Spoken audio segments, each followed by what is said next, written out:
We were able to find these early investors that were willing to pretty much bet on the back of a napkin. I imagine, and you can probably ask most of the investors, they were probably throwing it as, well, okay, we trust you, Brian, but we're probably not ever going to see this money again. But here's our bet for community development. From Grindstone, this is Nebraska Made, a narrative journey through the lives of Nebraska's most inspiring business leaders. We unpack the intimate details of how our guests navigated obstacles and built their companies in pursuit of the good life. I'm JT Martin, and today's guest is a certified early adopter and the Director of Innovation at Nelnet, Brian Ardinger.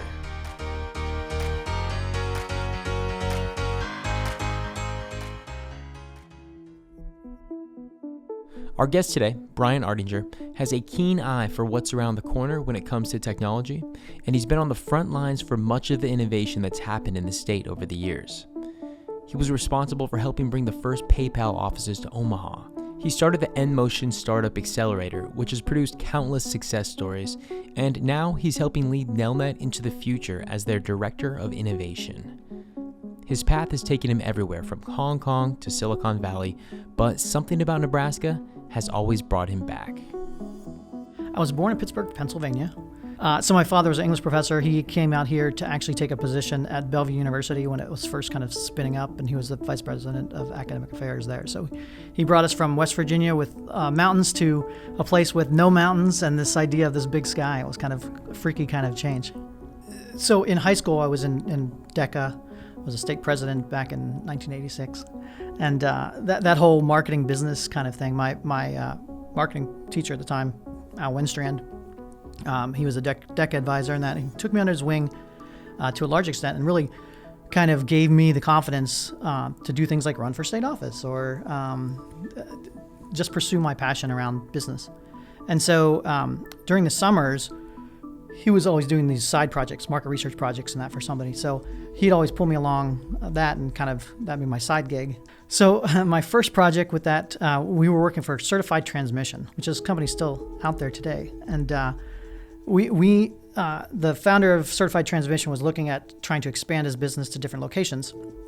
So our market research project was to determine where should he put his new location. And so my first project was literally going through every single, this is before computers or before the advent of CRM systems and things like that. I literally go through the hand invoices of all of his customers and write down and put a pin on a map of where every particular customer came from around this particular Certified Transmission location. And this is before like Facebook analytics or any of this targeted advertising that people can do. And it was literally me in the basement with a bunch of invoices with the hand-scrawled addresses on it, and then figuring out, okay, where on the map is that particular address and putting it down. And then at the end of the day, you'd have this great visualization. So Brian goes to UNO and gets his degree in marketing and small business management. He starts a small consulting firm with his mentor, Al Winstrand, out of college, and gets some great data research experience. Brian seemed to have a curiosity for how the world works and was absorbing everything like a sponge, but he never spent much time outside of the state. So when an opportunity came for him in 1990 to travel abroad, he jumped on it. And so my best friend, who I've known since first grade, Chris Moeller, he had been studying Chinese as part of his university study. And he said, hey, I just finished my studying for Chinese. I'm now quote unquote fluent. I'm going to take a month and travel around China. Do you want to come with me? It's like, what kind of opportunity am I going to have to go to China with somebody who speaks the language and get to travel the inner part of China? And I said, sure. So I'd never been out of the country at that time. Flew over to Hong Kong, where he was based, and immediately we spent 30 days trying to travel around China. And I knew at that point through that travel, like, I have to get back over here. And so after vacation, came back and said, well, what's the most logical way to get back over there without, I have no, tie to China. I've, no international business background or whatever, but what do I need to do to kind of put those pieces in place so that I can go and build a career over there?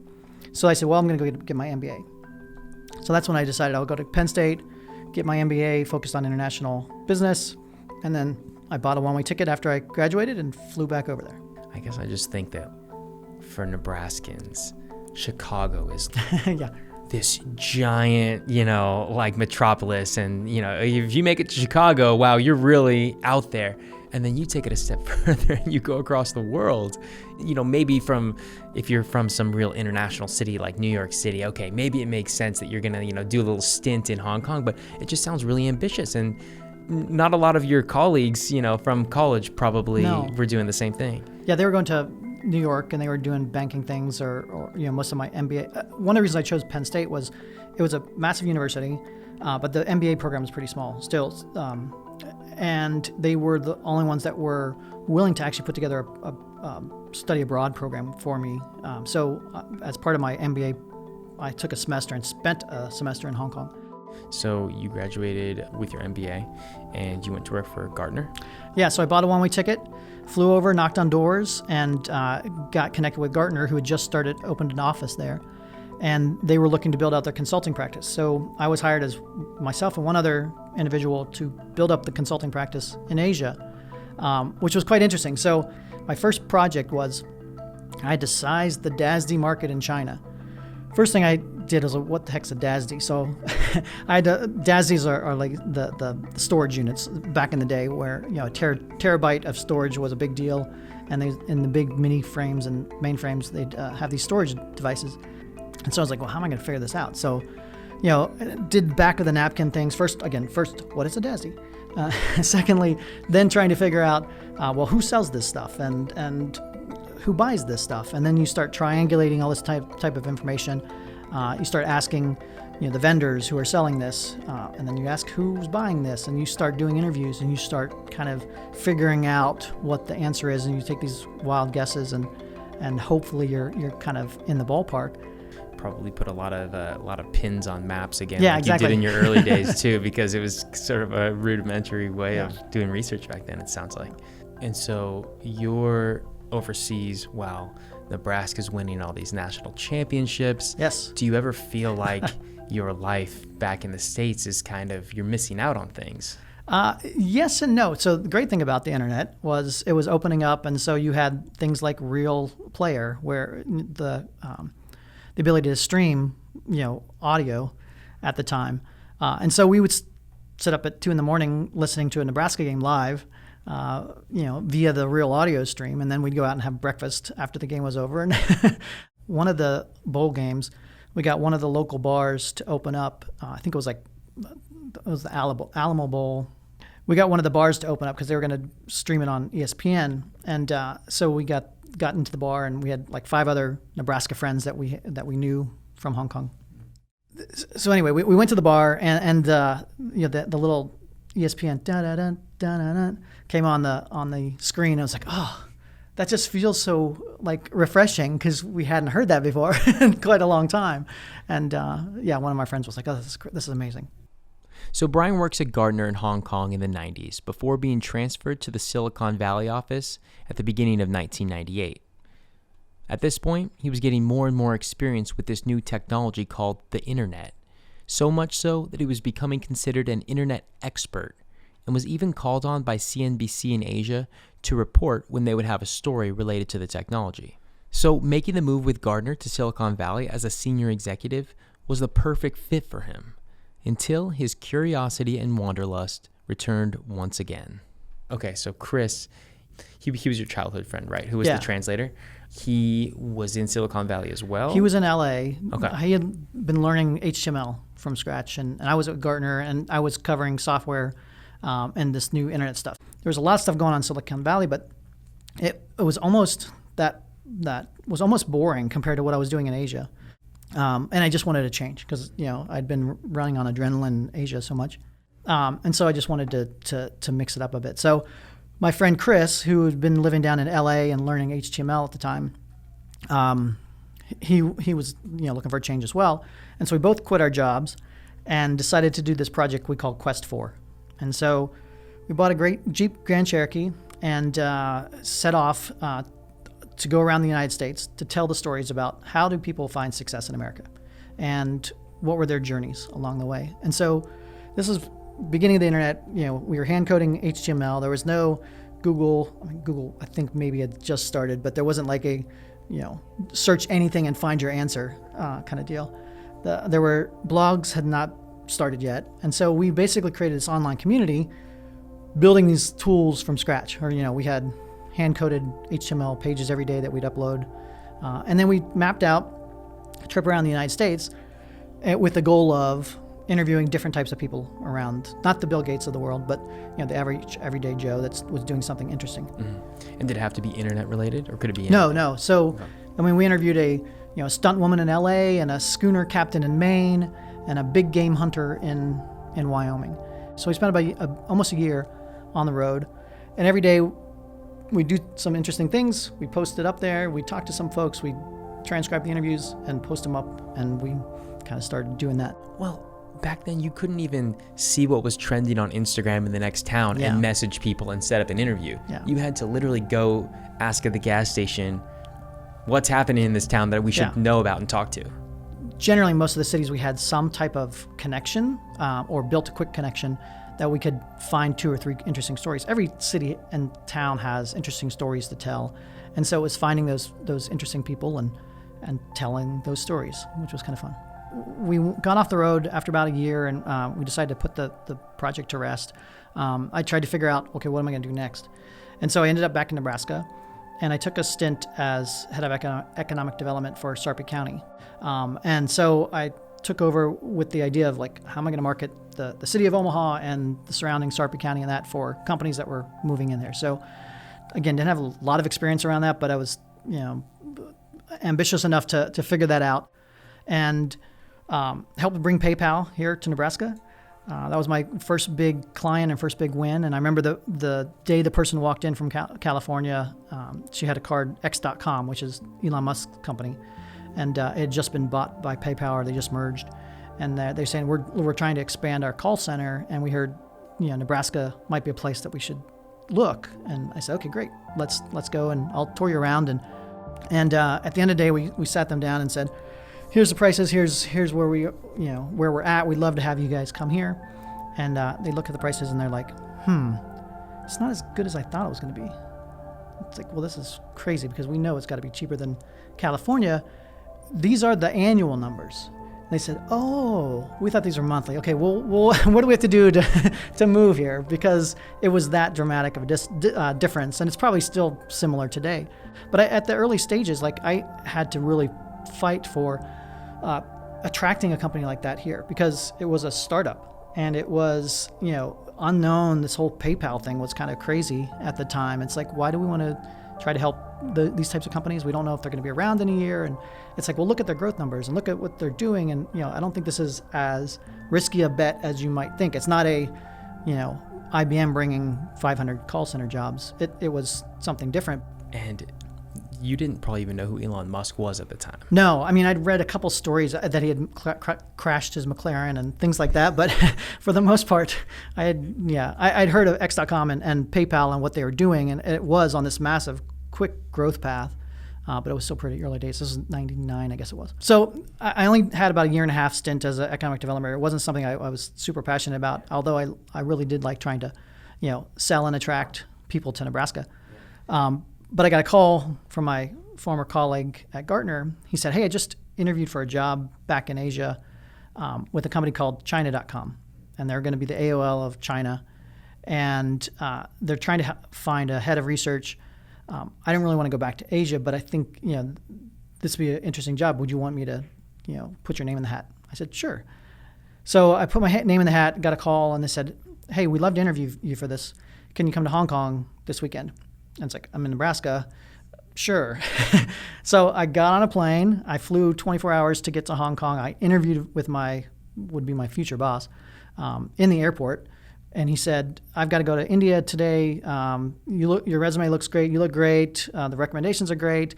Head into the office tomorrow morning, meet some folks. And if this is something you want to do, we'll make this happen. So I called my girlfriend, now wife, at the time from the hotel after the airport interview. And I said, hey, do you want to move to Hong Kong? And she was like, sure. So Brian works for China.com in their web services division, basically building the core infrastructure for the internet for these big Asian brands. He did that for a few years, and then the dot-com bubble burst, and 9/11 happened, and he decides to move back to Nebraska, where he and his wife Susan are from. So they get back home, and it's 2002, and there are about 3 software startups in Nebraska at the time, so not a great job market. But Brian starts knocking on doors and meets Bradley Walker, the founder of NanoNation, a company that was building interactive kiosks, digital signage, and different digital experiences for big brands like Mazda and Royal Caribbean. It was exciting stuff, and it kept him busy for 10 years as the CMO. Brian joined as about the 8th or 9th employee at NanoNation and helped them scale the company to around 40 employees when the startup world started calling him back. I was personally interested in getting back into startups because I had seen some of the new waves that were happening back in 2008, 2009. And I knew that there were some opportunities here in Nebraska. So I left NanoNation to take a position as an entrepreneur in residence at New Tech Ventures, which is the tech transfer arm of the University of Nebraska. And I think the original position was come in, take a look at some technologies that are coming out of the university, and maybe spin one of those off as a company. So I got in there, and it was like, well, there's nothing I immediately see that I want to sink my teeth into, but what I did see was there's this opportunity of everything that was going on in the university, everything that was going on outside in the public-private space, and this whole rise of startup communities in that. And I thought there was an opportunity to bridge those gaps and bring those folks a little bit closer together. And I said, well, the project I'd like to do is spin up Accelerator. And I'd met with David Cohen, the founder of Techstars, and they had just spun up their playbook of what Techstars was. And I said, well, I think we could probably do something here that's similar, invest in early stage software technology companies, 5 or 10 at a time, put them as a cohort together, and then bring the community mentors, advisors, investors around those to see if we could accelerate those companies faster than what would typically be a 2 or 3 year experience of having coffee meetings and trying to figure out what the hell am I doing. So university said, well, that's fine, we'll pay you, but everything else you've got to figure out yourself, or that's the only thing we can contribute at this point. And so it's like, great, okay. So I went out and started meeting some folks, tried to learn this whole thing called venture capital and what that meant, especially in Nebraska, angel investing. And so I raised a little mini angel seed fund that we could then invest in these companies. Raised a second pot of dollars that were the sponsor dollars that would allow us to run the program. And then I said, I want to run it for 3 years and let's see what happens. So kicked off NMotion, ran really fast to make that happen. And we had the first cohort within a year of me starting as, which meant everything from raising the capital to putting everything together to finding companies to actually putting them through the paces. And so that first year we had 5 companies we invested in.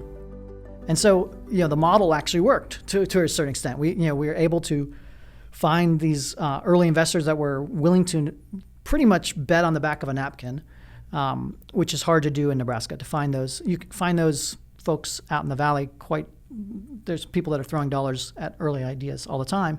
Here it's much harder to find that. And then, to tell that story and say, trust me, I think this is going to work. I imagine, and you can probably ask most of the investors, they were probably throwing it as, well, okay, we trust you, Brian, but we're probably not ever going to see this money again. But here's our bet for community development. And, luckily we were able to return the fund and then some. But the experiment worked. It's 2012, 2013 when you get into this. Yep. We're just kind of coming off that housing crisis. Yep. The internet's just kind of starting to really show that it has some legs. And Nebraska is ranking near the bottom in venture capital. Yeah. We probably feel like, the forgotten stepchild of the states here. So yeah. it was probably hard to drum up support. And that first team that you brought in, that first cohort, probably felt like the biggest underdogs in the country.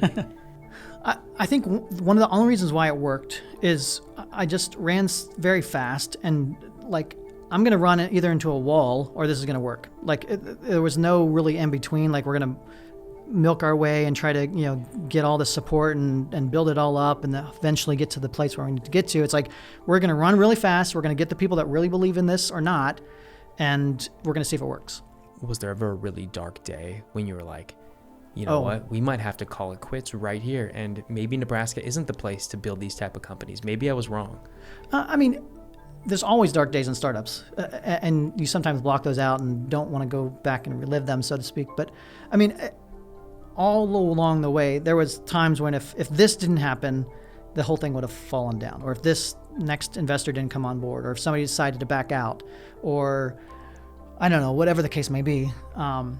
There were always the instances where it could fall down, but you have to have, I guess, this, I don't want to say mindless optimism, but it's basically like, this is going to work out because we will make it work out. We will figure out whatever the plan B has to be. I mean, every cohort, I would say week 6 out of the 12 or week 9 out of the 12, every year I think we had a team that pretty much exploded, or, co-founder fighting, or something that was going well fell apart, and it's like, oh, we have to pivot to a completely new idea. And every year there was those kind of things that happened that was like, you got to reset yourself and see what the next challenge is. Can you rise to it or not? And despite a few setbacks, NMotion took off.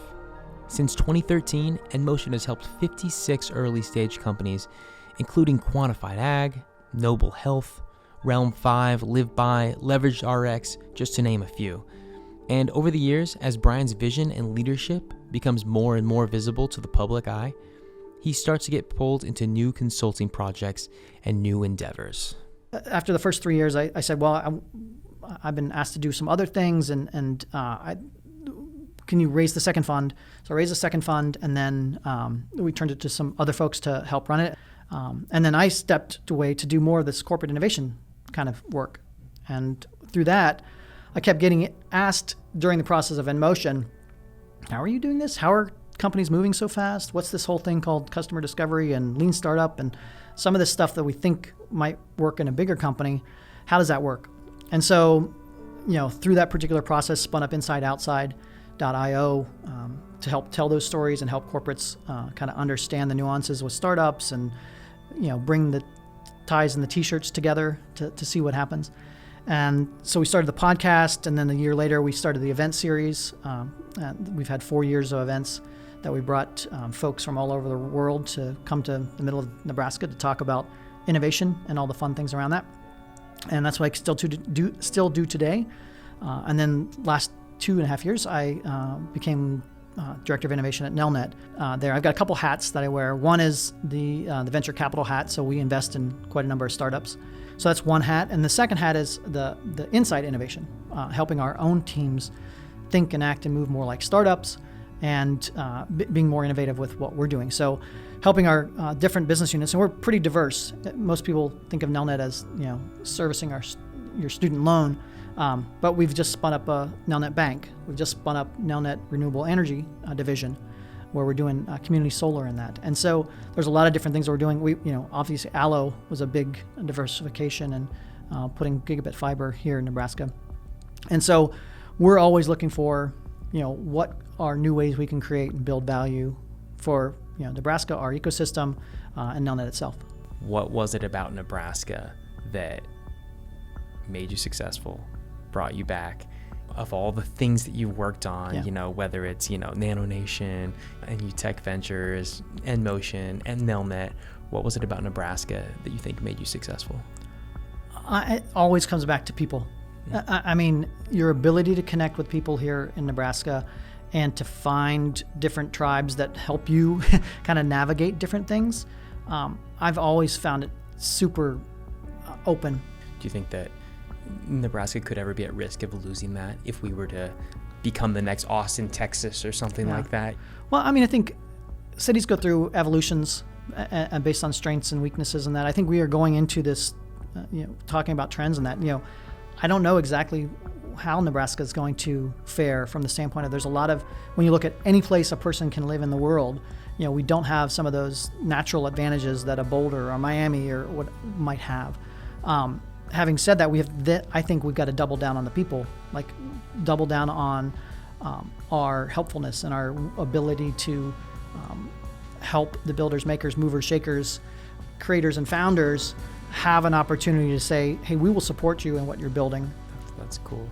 I was talking to Scott Henderson the other day about about how Pittsburgh kind of got this autonomous vehicle identity, and he talked about how kind of all these different industries kind of melded together, and it was just sort of this like kind of organic birth.